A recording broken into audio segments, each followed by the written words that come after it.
welcome to this episode of Disrupt Education. I got my buddy Rashad here. Rashad, thank you so much for hanging out with us today, man. I appreciate you for having me. Love it. Man. So Rashad and I work together at Oak Park and River Forest High School, and I have since moved on, but he's still doing some big things there. But with that being said, tell us a little bit about like who you are and what you're doing these days around education, Rashad. My name is Rashad Singletary. No relation. I know I get that question a lot.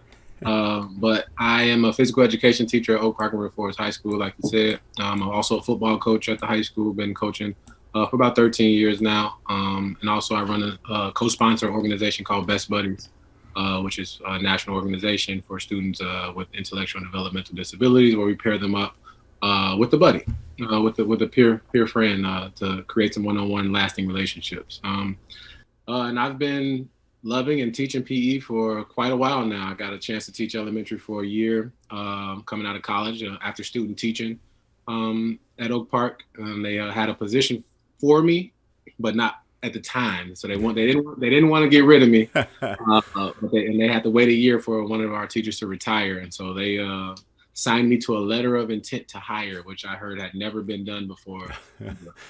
I haven't seen that in a long time. However, I see that might be coming around with this teacher shortage. Yeah, so I can see that for sure. And so, and then so I taught elementary, and they called me back, which is an interesting story. I'll tell you real quick. I was teaching elementary school out in Aurora in District 204, and I fell in love with the kids. They treated me like royalty over there, and I fell in love with them. And all the meanwhile, I know I got Oak Park on the back burner, like hitting me up every once in a while, like, "Hey, what's going on? You coming back? You coming back?" I'm like, "Yeah, I'll let you know." And then one afternoon, they called all the non-tenured teachers into the LMC, as they call it, the library. And they said, "I'm sorry we have to do this. This is a process that we go through, but we're going to RIF all of our non-tenured teachers." I was like, whoa. I'm like, well, that just made that decision a whole lot easier. I mean, at a moment after getting into the parking lot of the school, I called Oak Park, like, "I'm coming back. You got me." Yeah. And I get to my current job at the time the next day, and the principal pulls me in the office. Like, "I just want to let you know you're not going anywhere. You're safe. This is just something we have to do." I was like, "You probably should have told me that yesterday, because I'm gone now." So that kind of kicked my journey off at Oak Park, and I've been loving it since. Oh, yeah. You are doing some amazing things, and we'll talk about that in a minute. But I got to know, what kind of student was Rashad, and then what was your educational journey? I was athletic, played sports. I played basketball, baseball, football in high school. I was actually a PE leader, which is kind of funny, in PE. So I was the right-hand person to the PE teacher the entire time. I had a different uniform than everyone else wore. I was taking attendance. I was leading warm-ups. I just love to be active and moving around. And so I was in National Honor Society. A lot of my friends were like, "Man, I didn't know you were smart." I'll hang around, just hanging around like I'm graduating in a white gown, and everyone else got on red. And they're like, "What's going on here?" So like, I stayed on my books. My parents instilled that in me at an early age to make sure that I was on top of the books. Nothing could be done unless the classroom was taken care of. And so I bust my butt to make sure I got everything done. I built great relationships with teachers, which is something I thrive on now with my students.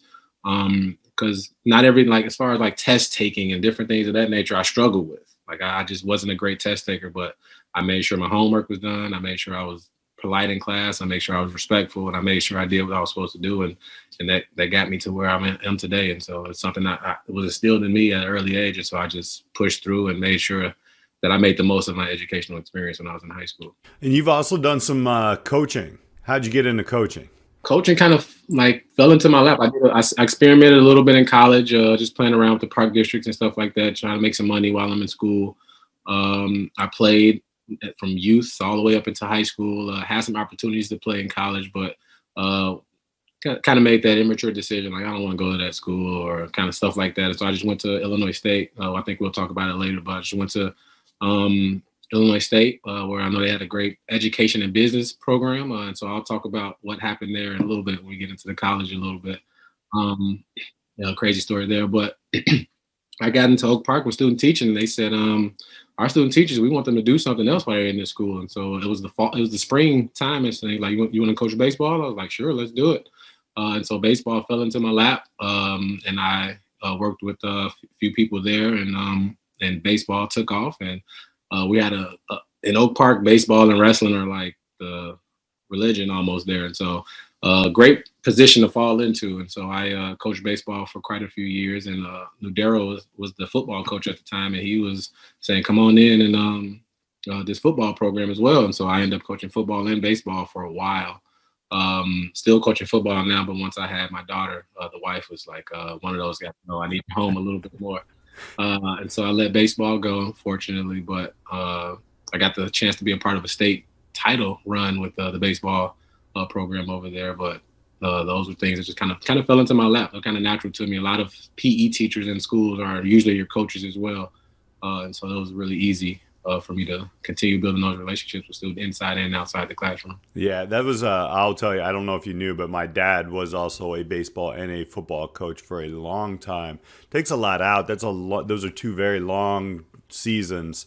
And you know, it's a great thing to do, but it's hard, especially with kids. So I feel you there. So for those who don't know, you know, we're both in Illinois here. So worldwide, you know, ISU, Illinois State, is one of the prime teaching schools coming out of Illinois here in the United States. Did you always know that you wanted to be a teacher, or what? Yeah, let's unpack those. There's a story there at ISU. What were those stories? I fell in love. I've always loved math. So in high school, numbers, it just came easy to me. And so I was like, that's got to be my path in life. I got to do something with math. And so talking to my counselors in high school, like telling them with different classes, I'm like, what about that accounting class? What's that? Let me try that accounting class out. So I'm in class, we're doing bookkeeping, and I'm just like, this is it. I'm loving this. I thought I found this. I'm like, I just love the bookkeeping aspect. I love the math. So I'm like, I'm majoring in accounting when I get into college. I'm sorry. And so I majored in accounting for 2 years at Illinois State, and was like, okay. And so I'll never forget my first accounting class. Everything that I have learned in high school, everything we were done with in maybe the first month or two.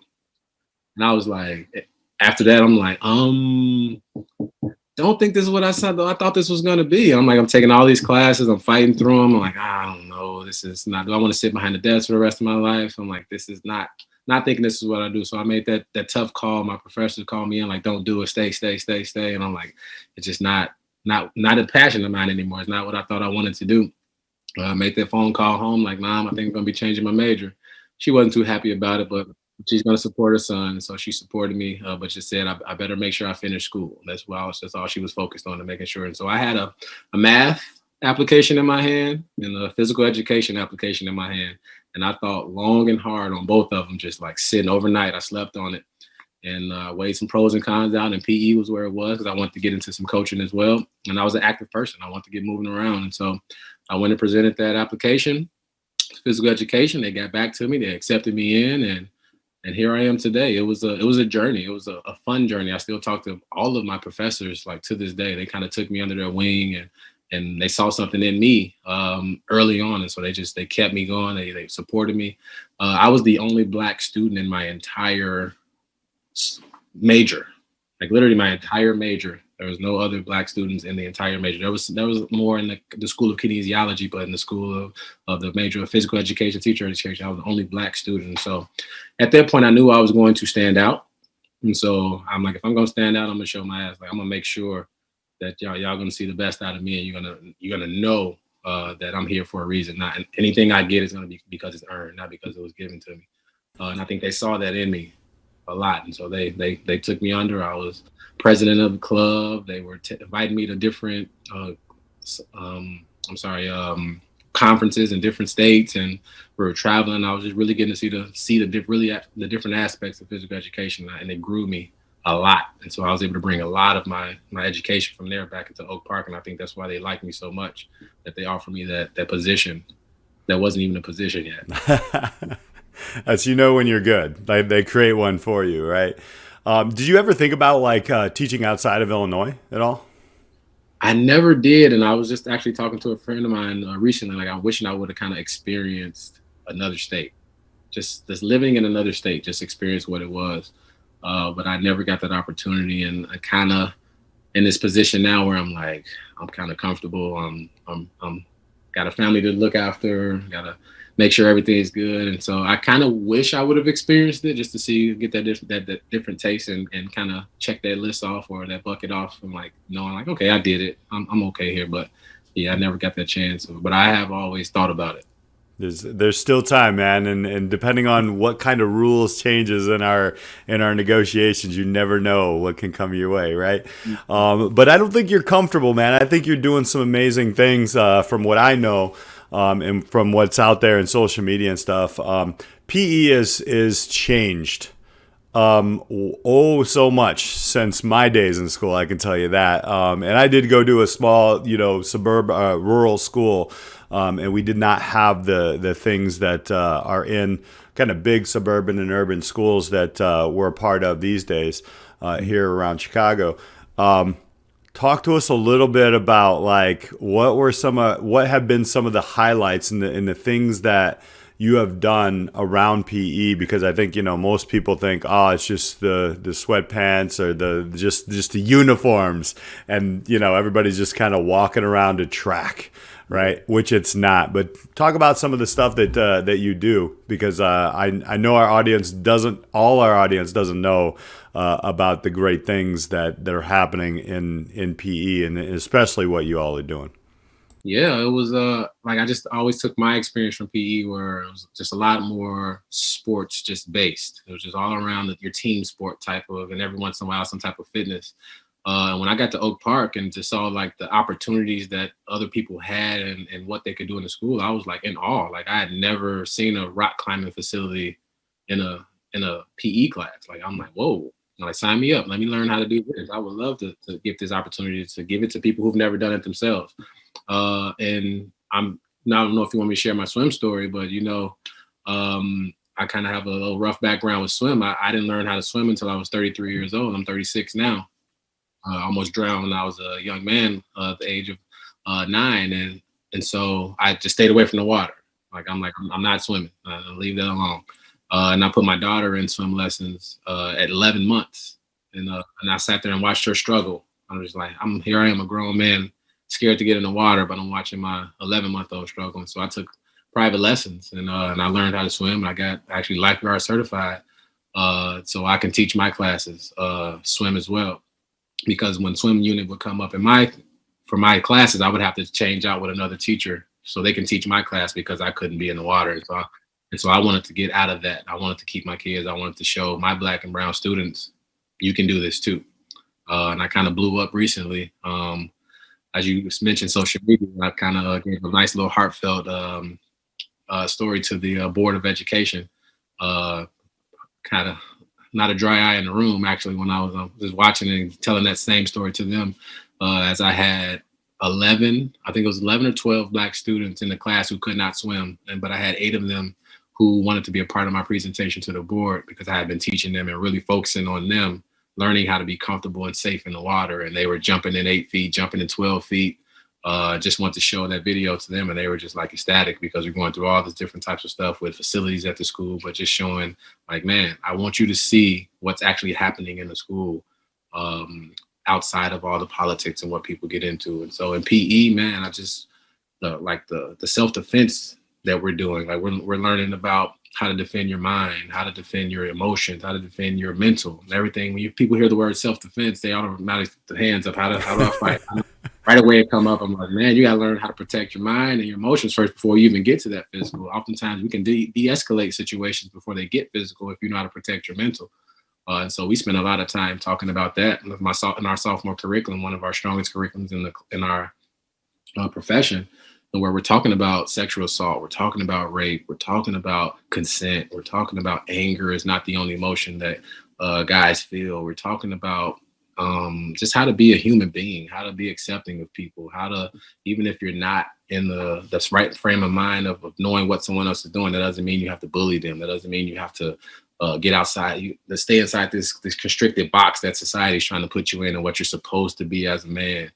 And so we're learning how to navigate that and manipulate and get out of that situation so you can find your authentic self. A lot of guys are putting up that front, that image of what they're trying to be, and they don't know who they actually are. And so if you don't know who you are, how can you have an authentic relationship with someone else? whether it's a friend or the significant other, it doesn't matter. Like if you start knowing who you are inside, and you can actually figure out who other people are, you can have those authentic relationships. And that's something we're talking about daily with our students, and how to have those healthy relationships and identifying unhealthy relationships in the school. And so we're doing a lot of things outside of your basketball. We play basketball, we get our flag football and our soccer in. We have our fitness, our advanced strength training classes, our total wellness classes, our food and fitness classes, where students are co-opting and kind of having a classroom piece of learning the nutrition and coming back over for the fitness piece. We have some great teachers doing things with dance and doing things with yoga, and just like a lot of just the entire body, the entire mental, just learning a lot about ourselves and finding where you fit in that school and just trying to find a way to thrive. Social emotional learning was done before social emotional learning was kind of the key word. Even back, 5, 6, 7, 10 years ago when I was at Oak Park, it's such it's an amazing place. Students, I would always ask students, what are you doing in, PE? We would never say gym, by the way. Don't ever say gym. Gym's a dude or a place. That's what I always said. But yeah, man. And it is amazing because this is a lead on social emotional learning. This is a lead on mindset. And it's truly amazing. And then also, you may want to touch on the Best Buddies program. Talk a little bit about that. You've been a part of that. It's an amazing move. It's actually spread, but I would say like it's a nationwide thing. But man, you guys have been doing some things, to lead that too. So talk a little bit about that program and how it's changed your students' lives. We were just at Soldier Field this weekend actually for the friendship walk. It's such a just accepting and inclusive environment of just giving students the opportunity to be seen and be heard and feel like they're just another student at the school. And so we're providing those friendships. A lot of people are hesitant and don't know, not for a bad reason, just don't know how to engage or what should I do. And so this club is just the biggest club in the school. It's just an opportunity for students to come together and just have fun. Like we got a bingo night coming up tomorrow, and we're going to be hanging out and just eating pizza and just being a part, just being high school kids, just hanging out.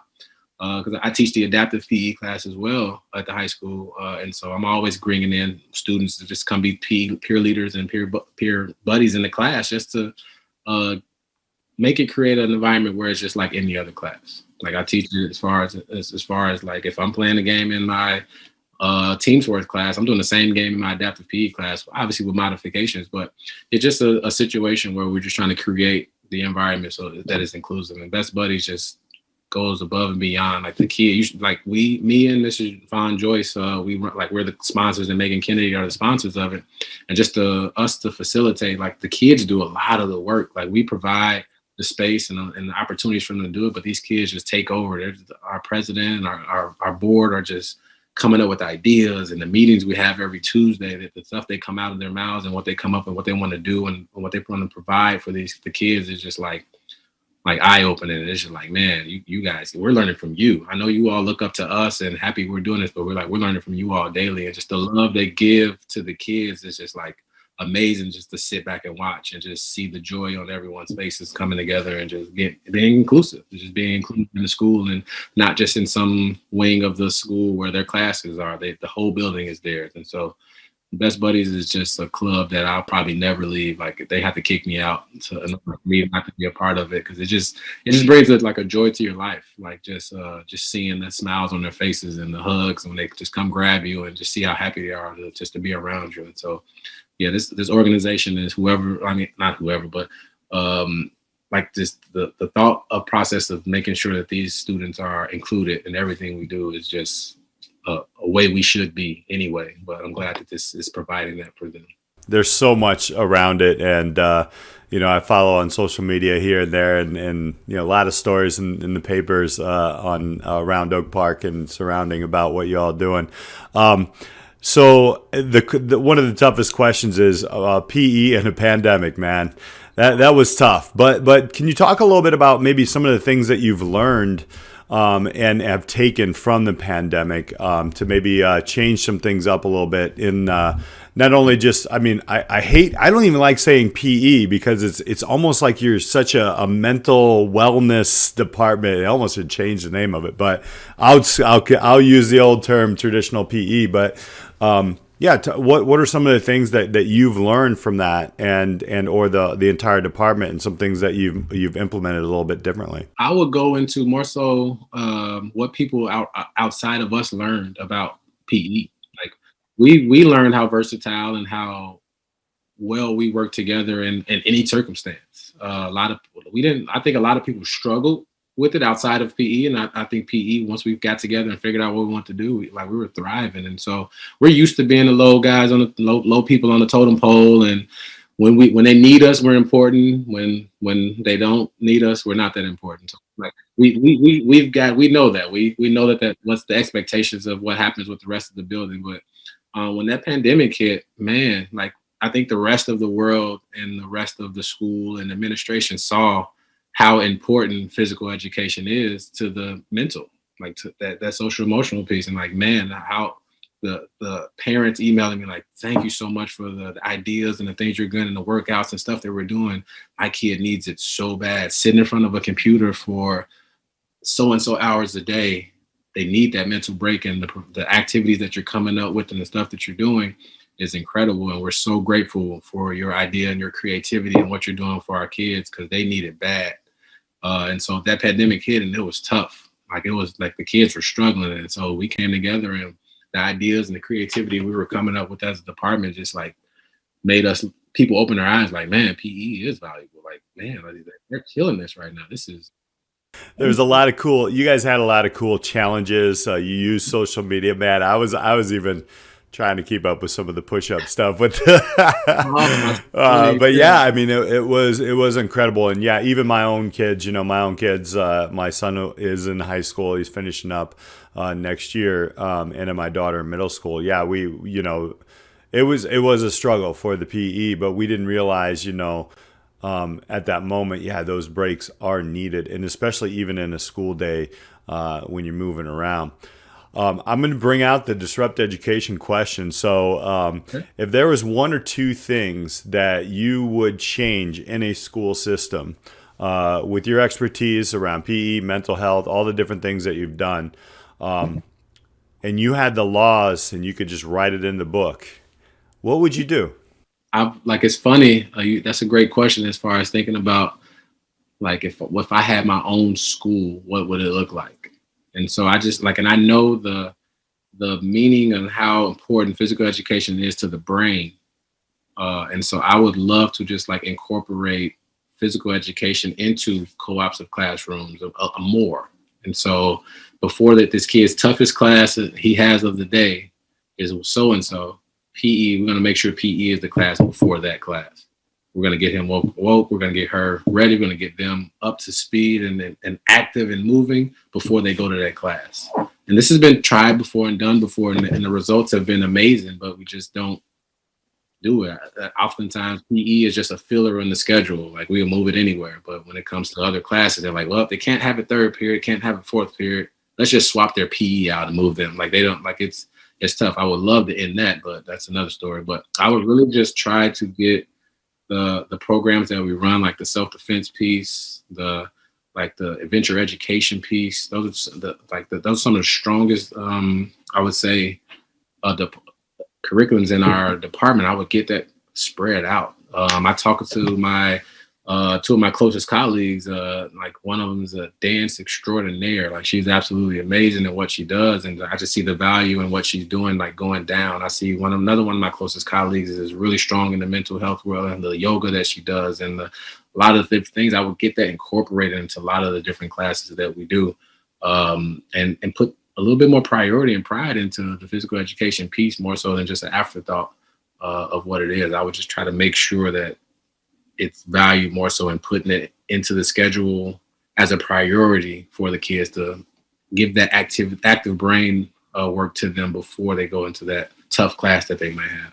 Well, Rashad, I want to give you a chance. How can people connect with you, ask you some questions, maybe reach out to get some ideas for their programs worldwide? Oh man, my email is Singletary. That's SINGLETARY. 85 at iCloud.com. I'll go. That's an easy way to get a hold of me. Or you can look me up on my OPRF website as well. I'll take that email as well. They can use that one. Singletary at oprfhs.org.